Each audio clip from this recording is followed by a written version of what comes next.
மன்னிப்பு நம்பிக்கையின் கொடை. வளர்ச்சி. அன்பான சகோதர சகோதரிகளே, இன்றைய வாசகங்கள் நம்மை ஒரு அழகான உண்மைக்கு கொண்டு செல்கின்றன. மன்னிப்பும் நம்பிக்கையும் ஒன்றாக நடக்கின்றன. நம்பிக்கையுள்ள இதயம் மட்டுமே உண்மையாக மன்னிக்க முடியும். முதல் வாசகத்தில் ஞான நூல் சொல்கிறது, ஆண்டவரின் ஆவி உலகை நிரப்பியுள்ளது. அதாவது கடவுள் எங்கும் இருக்கிறார்.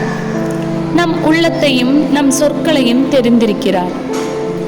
வஞ்சனையுடன் வாழும் இதயத்தில் ஞானம் குடியிராது என்று சொல்லப்படுகிறது. இதனால் நம்மை நியாயத்திலும் தூய்மையிலும் வாழ அழைக்கிறார். நம் இதயம் தூய்மையாக இருந்தால் கடவுளின் ஆவி நம்முள் வாசம் செய்யும்.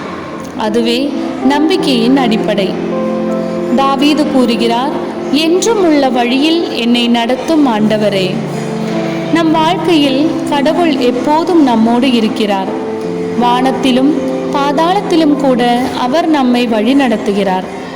அந்த நெருக்கத்தை உணரும் ஒருவர் கடவுளின் அன்பை அனுபவிப்பதால் மற்றவரையும் மன்னிக்க தெரிந்தவர் ஆவார்.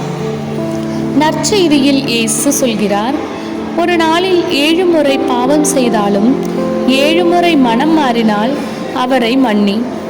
இது கடவுளின் இரக்கத்தின் அளவை காட்டுகிறது.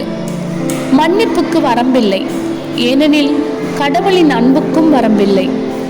திருத்தூதர்கள் அதை கேட்டதும் எங்கள் நம்பிக்கையை மிகுதியாக்கும் என்று சொன்னார்கள்.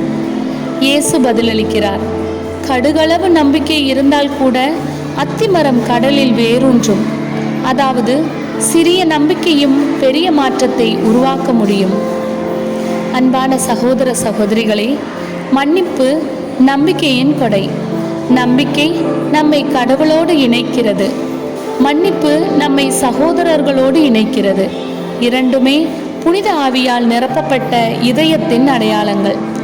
இன்றைய நாள் நம் ஜெபம் இதுவாக இருக்கட்டும். ஆண்டவரே, என் நம்பிக்கையை வளர்த்தருளும். மன்னிக்கக்கூடிய இதயத்தை தாரும். அப்பொழுது நம் வாழ்க்கை கடவுளின் ஆவியால் வழிநடத்தப்படும்.